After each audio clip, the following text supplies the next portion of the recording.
برادران ملت اسلامی، السلام علیکم ورحمۃ اللہ وبرکاتہ۔ الحمد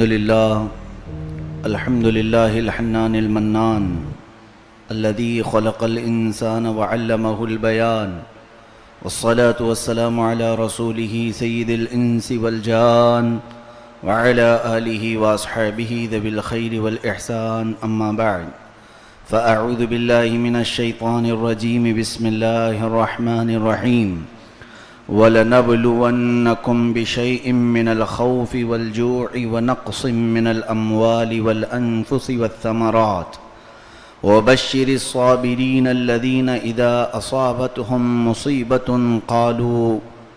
قالوا إِنَّا لِلَّهِ وَإِنَّا إِلَيْهِ راجعون۔ صدق اللہ مولانا العظیم۔ بارگاہ رسالت مآب صلی اللہ علیہ وسلم میں درود پاک کا ہدیہ پیش کریں۔ اللہم صلی وسلم علی سیدنا محمد معدن الجود والکرم وآلہ الکرام وابنہ الکریم وبارک وسلم صلاة دائمة سرمدا ابدا۔ اللہ ہمارا یہ سال خیر و عافیت کے ساتھ گزارے اور نیا سال ہمارے لیے امن و امان کا بنا ہے۔ عزیزان گرامی وقار، قرآن مقدس میں رب ذوالجلال نے اپنے بندوں کی روز مرہ زندگی کو ایک بہترین انداز میں پیش فرمایا۔ اس سے قبل بھی میں نے آپ سے عرض کیا تھا کہ وہ انسان جو کل خوشیاں دنیا میں ہی حاصل کرنا چاہتا ہے وہ گمراہ ہے، ہمیشہ خوش رہنا چاہتا ہے، ہر طرح کی عافیت ہی چاہیے، تو وہ انسان دنیا کو جنت بنانا چاہ رہا ہے، جبکہ مومن کے لیے جنت نہیں۔ اتنا ہر مسلمان کو سوچ کر چلنا چاہیے کہ کچھ نہ کچھ تکلیف اور مصیبتیں میرے ساتھ رہنا ضروری ہے۔ خود آقا کونین صلی اللہ علیہ وسلم ارشاد فرماتے ہیں کہ مومن کے لیے بخار بھی آئے تو اس کے گناہوں کا کفارہ ہوتی ہے، اور اگر اس کی ٹھوکر لگے، پاؤں پر زخم آئے، اگر گناہ نہ ہو تو مولا اس کے درجات کو بلند فرماتا ہے۔ لیکن کسی کو کوئی مصیبت ہی نہ آئے، کوئی بیماری نہ آئے، کوئی تکلیف، کوئی پریشانی نہ ہو، تو اس بندے کو ڈرنا چاہیے کہ اللہ کا غضب اس پر نازل ہوگا، اس کا خاتمہ خیر ہونے کا اندیشہ نہیں، اس کے آخرت میں دردناک عذاب میں مبتلا ہونے کے بھی اندیشے ہیں۔ اسی لیے سیدنا عمر ابن خطاب رضی اللہ تعالیٰ عنہ جب گھر میں خوشیاں زیادہ آتی تو رونے لگ جاتے تھے۔ لوگ کہتے آج سب خوشی منا رہے ہیں اور آپ کیوں رو رہے ہیں؟ فرماتے ہیں میں سمجھتا ہوں کہیں میرے گناہوں پر مولا ڈھیل تو نہیں دے رہا ہے، کیونکہ قرآن پاک میں اللہ فرماتا وَلَا يَحْسَبَنَّ الَّذِينَ كَفَرُوا أَنَّمَا نُمْلِي لَهُمْ خَيْرٌ لِأَنفُسِهِمْ إِنَّمَا نُمْلِي لَهُمْ لِيَزْدَادُوا إِثْمًا وَلَهُمْ عَذَابٌ مُهِينٌ۔ کفر کرنے والے اس گمان میں نہ رہیں کہ ہم انہیں جو خوشیاں دے رہے ہیں، ہم انہیں جو ڈھیل دے رکھے ہیں، اس لیے نہیں کہ وہ سب اچھا کر رہے ہیں، ہم نے انہیں اس لیے ڈھیل دے رکھا ہے تاکہ وہ اور گناہ کر لیں، لِيَزْدَادُوا إِثْمًا، تاکہ وہ اور زیادہ گناہ کریں، وَلَهُمْ عَذَابٌ مُهِينٌ، پھر میں ان کے لیے ذلت والا عذاب رکھا ہوں، ذلت والا عذاب ان کے لیے ہے۔ یہاں ہر کسی کو دیکھو کچھ نہ کچھ پریشانیوں میں ہے، اور صبر نام کی کوئی چیز ہی نہیں۔ باپ کو اپنے اولاد سے تکلیف، اولاد کو اپنے ماں باپ سے، رشتہ داروں کی تکلیفیں، کاروبار کی تکلیفیں، یا کوئی صحت و بیماریوں کو لے کر پریشان، ہر طرح کی چھوٹی موٹی پریشانیاں تو ہیں، لیکن اس قدر پریشان ہونا مسلمان کی عادت نہیں جتنا آج ہم پریشان ہیں۔ ہر کوئی اپنی مصیبتوں کے گیت گا رہا ہے۔ کیا کبھی آپ نے سوچا کہ اللہ تعالیٰ نے کتنی نعمتوں سے آپ کو نوازا ہے، کتنا آرام دیا، اس کا کبھی ذکر نہیں کیا؟ ایک مصیبت آئی تو ہزاروں کو سنا دیا۔ یہ بے وفائی ہے بندے کی اپنے رب کے ساتھ۔ روز وہ کھلاتا پلاتا ہے، تمہیں نیند بھی لاتا ہے، ایک ایک چیز کا اگر میں ذکر کروں تو بہت لمبا وقت چلا جائے گا، بہت لمبا وقت۔ کوئی صاحب آئے ہیں ٹانگ میں ان کی تکلیف، کسی کے پیٹ میں پتھری، اور اس درد کی شدت سے وہ پریشان ہے۔ یقیناً درد تو بے قابو ہوتا ہے، لیکن یہ تمام چیزیں کیوں آتی ہیں آخر؟ قرآن میں مولا فرماتا وَلَنَبْلُوَنَّكُمْ بِشَيْءٍ مِّنَ الْخَوْفِ، ہم ضرور تمہیں آزمائیں گے، تھوڑا ڈر دے کر کے، ڈرا کر کے، خوف سے تمہیں آزمائیں گے، وَالْجُوعِ، اور بھوک سے تمہیں آزمائیں گے، بھوکا رکھ کر کے تمہیں آزمائیں گے، وَنَقْصٍ مِّنَ الْأَمْوَالِ، اور مال و دولت یا پھل پھول کی کمیاں کر کے، نقصان کر کے تمہیں آزمائیں گے۔ یہاں 4 چیزوں کا ذکر ہے، بِشَيْءٍ مِّنَ الْخَوْفِ وَالْجُوعِ وَنَقْصٍ مِّنَ الْأَمْوَالِ وَالْأَنفُسِ وَالثَّمَرَاتِ، اور کسی کی جان لے کر کے بھی ہم آزمائیں گے تمہیں۔ یہ تمہاری آزمائش کا دور چلتا ہے، اور اسی میں اکثر ناکام ہوتے ہیں، فیل ہو جاتے ہیں۔ جب کبھی ہمارے گھر مصیبت آتی ہے یا بیماری آتی ہے تو پہلے نمبر پر ایک مسلمان کا یہ خیال آ جانا چاہیے کہ مولا میرا امتحان شروع کر چکا ہے، میں امتحان میں آ گیا ہوں۔ اور امتحان میں بیٹھنے والے طالب علم کو کتنا ایکٹیو رہنا ہوتا ہے، کتنا حاضر دماغ رہنا ہوتا ہے۔ اگر دماغ حاضر نہیں تو کچھ کا کچھ لکھ دے گا اور فیل ہو ہی جائے گا۔ اور جس وقت تمہارے گھر مصیبتیں دستک دیتی ہیں، اسی دن تم سمجھ جاؤ کہ آج سے میرا امتحان شروع ہے۔ اگر میرا دماغ غیر حاضر رہا تو میں امتحان میں ناکام ہو کر کچھ کا کچھ بول جاؤں گا، کبھی رب کی شان میں، کبھی اچھوں کے نام پر، کبھی ناشکری کے طرح سے۔ میرے عزیزو، انسان کے متعلق اللہ تعالیٰ نے سچ فرمایا وَقَلِيلٌ مِّنْ عِبَادِيَ الشَّكُورُ، میرے بندوں میں شکر گزار بہت کم ہیں، شکر کرنے والے بندے بہت کم ہیں۔ اور جو رب تعالیٰ فرماتا ہے اس میں کوئی شک بھی نہیں۔ بچپن سے لے کر اگر آج تک کی عمر کا بھی احتساب کیا جائے، یا اگر کاؤنٹ کیا جائے کہ کیا کیا اس نے دیا ہے، تم شمار نہیں کر سکتے۔ وَإِن تَعُدُّوا نِعْمَةَ اللَّهِ لَا تُحْصُوهَا، اگر تم گننے پر آ جاؤ اللہ کی نعمتیں گن نہ سکو گے۔ یہ قرآن میں اللہ فرماتا ہے۔ جس کے پیٹ میں پتھری اور وہ درد کی شدت سے بےتاب تھا، میں نے ایک سوال کیا کہ آنکھ تو سلامت ہے؟ کہا آنکھ میں کوئی پریشانی نہیں ہے، زبان، دانت سب سلامت ہے، کھا پی رہا ہوں، وہ کوئی مسئلہ نہیں ہے، پیٹ کا درد ہے۔ کہا ہاتھ سب سلامت ہیں، ہاتھوں میں کوئی تکلیف، پیروں میں کوئی تکلیف نہیں، یہاں کوئی درد نہیں، سب ٹھیک ہے۔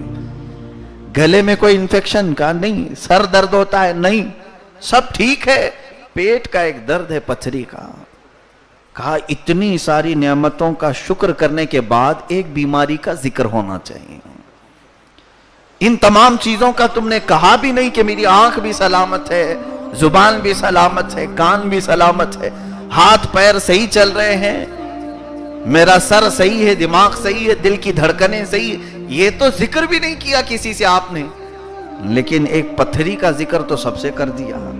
ہاں، علاج کے لیے ڈاکٹر کے پاس ذکر کرنے میں کوئی حرج نہیں، لیکن لوگوں سے ملتے جلتے آہ اوہ کہنا بندے کا اپنے رب سے شکایت کرنے کے برابر ہے۔ اور رب تبارک و تعالیٰ اپنے فرشتوں سے فرماتا ہے کہ اس بندے کو دیکھو، میں نے ہزاروں لاکھوں نعمتوں کا بوجھ اس پر رکھا ہے، ان میں سے میری کسی نعمت کا ذکر نہیں کرتا، ایک مصیبت میں نے دی ہے اور یہ ہزاروں کو سناتا ہے، یہ سب کو بتاتا ہے۔ میرے عزیزو، کیا یہی ایک مسلمان کی زندگی؟ ہم دوسروں سے امپریس ہو چکے ہیں آج کفار و مشرکین کے حالات دیکھ دیکھ کر۔ معاملہ ایسا ہے کہ ہم جس ملک میں رہتے ہیں، ہم مکس کلچر میں رہتے ہیں، ہر طرح کے دین والے، ہر طرح کے مذہب والے یہاں پر ہیں، اور ظاہر سی بات ہے کہ ان کا کلچر ہم نے ایڈاپٹ کیا ہے، ان کے طور طریقے، موت کے وقت ماتھا پیٹنا، کپڑے پھاڑنا، چیخنا چلانا، یہ غیر مسلموں کے طریقوں سے ہی ہمارے اندر آئی ہیں۔ یا پھر ہمارے گھروں میں خوشیوں کے معاملات پر، شادی بیاہ میں ناچ گانے، ڈھول باجے، یہ رقص تماشے، یہ بھی غیر مسلموں کے طریقے سے آئی ہیں. تو بہت سارے کلچر ہم نے دوسروں سے اڈاپٹ کیا. میں آج آپ سے خطاب اس لیے کر رہا ہوں کہ جمعہ پڑھنے کے لیے صرف مسلمان آتا ہے، غیر مسلم نہیں. اس لیے آپ کی اپنی زندگی اور آپ کی اپنی ذمہ داری یہ ہے کہ مصیبت مومن کے لیے نعمت ہوتی ہے. اللہ تبارک و تعالیٰ کی طرف سے دی ہوئی تکلیف مومن کے لیے نعمت ہے، اس لیے کہ اس میں صبر کرنے پر دو فائدے ہیں، یا تو گناہ ختم کیے جائیں گے یا تو پھر درجات بلند کیے جائیں گے. اور شکایت کرنے پر یہ دونوں فائدوں سے محروم رہ جاؤ گے. تکلیف کی تکلیف تو ہوگی ہی، لیکن نہ تمہارے گناہوں کا کفارہ بنے گی یہ مصیبت، اور نہ تمہارے درجات کو بلند کرے گی، بلکہ پلس ہم خسارے میں ایسے جائیں گے کہ رب تعالیٰ کی پکڑ میں آ جائیں گے. اور پوچھا جائے گا کہ ٹھیک ہے تو میری ایک مصیبت پر واویلا کر رہا تھا، میری ساری نعمتوں کا شکر کب کیا تو نے؟ اس سوال کا جواب کسی کے پاس نہیں ہوگا، ہم میں سے کوئی ذکر نہیں کر سکے گا. اب میں یہاں پر چند چیزیں آیت کریمہ کے تحت عرض یہ کرنا چاہتا ہوں. اللہ تبارک و تعالی اپنے بندوں کو آزماتا ہے. قرآن کی آیت میں نے پڑھی، وَلَنَبْلُوَنَّكُمْ، ہم ضرور آزمائیں گے. یہاں پر ضرور کا لفظ آیا ہے تاکید کے ساتھ. اور میرے آقا صلی اللہ علیہ وسلم ارشاد فرماتے ہیں، جب حضرت بلال حبشی کی تکلیفیں دیکھ کر صحابہ نے پوچھا تھا کہ ان کو زنجیروں میں باندھ کر کے مکہ کی گلیوں میں کھینچا جاتا ہے اور آگ کے انگاروں پر سلایا جاتا ہے، تو صحابہ نے دیکھ کر حضور سے پوچھا تھا، یا رسول اللہ صلی اللہ علیہ وسلم کیا ہم حق پر نہیں؟ حضور اکرم صلی اللہ علیہ وسلم نے فرمایا، کیوں نہیں، ہم حق پر ہیں. پھر صحابہ نے کہا کہ یہ تکلیفیں کیوں آتی ہیں، اتنی مصیبتیں کیوں آتی ہیں، ہم آپ کے پیروکار ہیں. نبی کونین صلی اللہ علیہ وسلم نے فرمایا، اس سے بھی بڑی تکلیفیں اللہ کی نبیوں پر آئی ہیں. نبی تو معصوم ہوتے ہیں، خطائی نہیں ہوتی. اس سے بھی بڑی تکلیفیں مصیبتیں ان پر آئی ہیں. اور میرے آقا صلی اللہ علیہ وسلم نے ایک معیار صحابہ کو بتایا، وہ معیار میں آپ کو بتا رہا ہوں، ایک کسوٹی. فرماتے ہیں نبی کونین صلی اللہ علیہ وسلم، تم میں سے جس کے پاس جتنا ایمان ہوتا ہے اتنی وہ آزمائش سے گزرتا، اور ایمان ہے ہی نہیں تو کوئی آزمائش ہی نہیں اس کی. تو اب یہ خیر کا معاملہ ہے میرے عزیزو. ایمان اگر ہے تو مصیبتوں کا سامنا کرنا ہوگا، اور ایمان بھی ہے اور تم یہ چاہتے ہو کہ میں سکون سے سو جاؤں، کوئی بیماری میرے گھر دستک نہ دے، کوئی تکلیف مجھے نہ آئے، تو پھر تمہارے دل میں ایمان آیا ہی نہیں، ایمان داخل نہیں ہوا. اس لیے کہ 21ویں پارے میں رب تبارک و تعالی فرماتا ہے کہ احسب الذین ان یترکوا ان یقولوا آمنا وهم لا یفتنون، کہ وہ لوگ جو ایمان لائے کیا وہ یہ گمان کرتے ہیں کہ ہم انہیں ایسے ہی چھوڑ دیں گے؟ فَلَيَعْلَمَنَّ اللَّهُ الَّذِينَ صَدَقُوا وَلَيَعْلَمَنَّ الْكَاذِبِينَ، ہم ضرور آزمائیں گے تاکہ سچے کون ہیں معلوم ہو جائے، جھوٹے کون ہیں یہ معلوم ہو جائے. یہ آزمائش کے دور سے ہر ایک کو گزرنا ہے. 4 چیزوں کا ذکر آیا. یہ جو آیت میں نے خطبے کے بعد تلاوت کی تھی اس میں 4 چیزوں کا ذکر ہے. مشہور آیت ہے سورہ بقرہ کی، وَلَنَبْلُوَنَّكُمْ بِشَيْءٍ مِّنَ الْخَوْفِ، سب سے پہلی چیز ہے خوف. تمہیں ڈر دے کر کے میں آزماؤں گا، خوف دے کر کے آزماؤں گا. ڈر انسان کی طبیعت میں اللہ نے ڈال رکھا ہے. ڈرنا جو ہے یہ کسی نے ہمیں سکھایا نہیں، یہ پیدائشی ہم ساتھ لے کر کے آئے. انسان کے دل میں خوف، ڈر یہ فطرت میں داخل ہے. اب یہ کس لیے اللہ نے ڈر دیا ہے؟ آزمانے کے لیے کہ کبھی تمہیں اللہ تعالی آندھیوں سے ڈرائے گا، کبھی طوفانوں سے ڈرائے گا، کبھی کفار و مشرکین کی کثرت سے ڈرائے گا، کبھی تمہیں حالات کے ناسازگار ہونے سے مولا تعالی ڈرائے گا. کیونکہ وہ خود فرماتا ہے وَلَنَبْلُوَنَّكُمْ بِشَيْءٍ مِّنَ الْخَوْفِ، اندھیریوں سے تمہیں ڈرائے گا، بجلیوں سے ڈرائے گا. یہ تمام خوف تمہیں دیے جائیں گے اور پھر دیکھا جائے گا یہ بندہ ڈر کر کس کو پکارتا ہے، ڈر کے وقت پھر یہ کس دروازے کو دستک دیتا ہے. ان تمام خوف کے آنے کے وقت اگر تمہاری زبان سے اللہ نکلا تم امتحان میں کامیاب ہو. بجلیاں گرجیں، طوفان برسے اور سیلاب آئیں یا پھر حالات کا ناسازگار ہونا، یہ تمام اوقات میں بندہ اگر اپنے رب کو یاد کرتا ہے کہ مولا خوف تو بہت سارے ہیں لیکن تو اگر مولا میرے ساتھ ہے تو پھر کسی چیز کی کوئی ضرورت نہیں. ایک خوف اور اس کے علاوہ دوسری چیز اللہ تبارک و تعالیٰ فرماتا ہے جوع، بھوک سے تمہیں آزمایا جائے گا، بھوک دے کر کے تمہیں آزمائے گا، بھوکا رکھ کر کے آزمائے گا. میرے خیال سے اس آزمائش میں ابھی ہم آئے ہی نہیں. کون آیا ہے مجھے بتاؤ؟ کتنے ہم میں سے بھوکے رہے ہیں؟ کبھی ایسا آپ کے ساتھ موقع پیش آیا ہے کہ ہاتھ خالی ہیں، کچھ بھی نہیں، کھانے کے لیے ایک لقمہ بھی نہیں؟ میں سمجھتا ہوں بہت کم، ریئر ہے اس زمانے میں. مسلمان خوشحال ہیں، آج کھا رہے ہیں، پی رہے ہیں سب، اور چھوٹی موٹی چیزیں نہیں، اچھی چیزیں کھا رہے ہیں. میاں یہاں پہلی آزمائش کے بعد دوسری آزمائش پر بھی اللہ ہم کو لایا نہیں ہے. اس کا مطلب بھی یہ ہوتا ہے کہ ایمان ابھی ہمارا پہلے ہی درجے میں چل رہا ہے. جتنے اوپر کو جائے گا اتنی آزمائشیں ہوں گی. اللہ تبارک و تعالیٰ نے بھوک سے کس کو آزمایا ہم میں سے؟ لیکن ہاں صحابہ کرام کی آزمائش ضرور ہوئی ہے. سیدنا ابو ہریرہ رضی اللہ تعالیٰ عنہ فرماتے ہیں کہ 70 صحابہ ایک کٹے پر بیٹھتے تھے حضور صلی اللہ علیہ وسلم کے گھر کے سامنے، جس کو اصحاب صفہ کا چبوترا کہا جاتا ہے.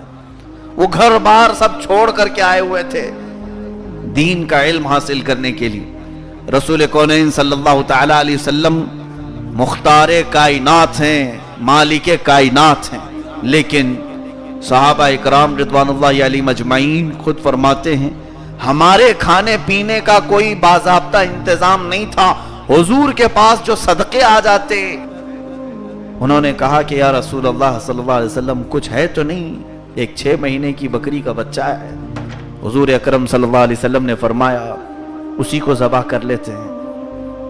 ذبح کیا، کھانا پکایا. حضرت ابو ہریرہ رضی اللہ تعالیٰ عنہ فرماتے ہیں جب کھانا بن رہا تھا تو اس کی خوشبو سے، سالن کی لذت، اس کی خوشبو سے ہمیں ایسا لگ رہا تھا کہ برسوں کے بعد کوئی چیز ملنے والی ہے.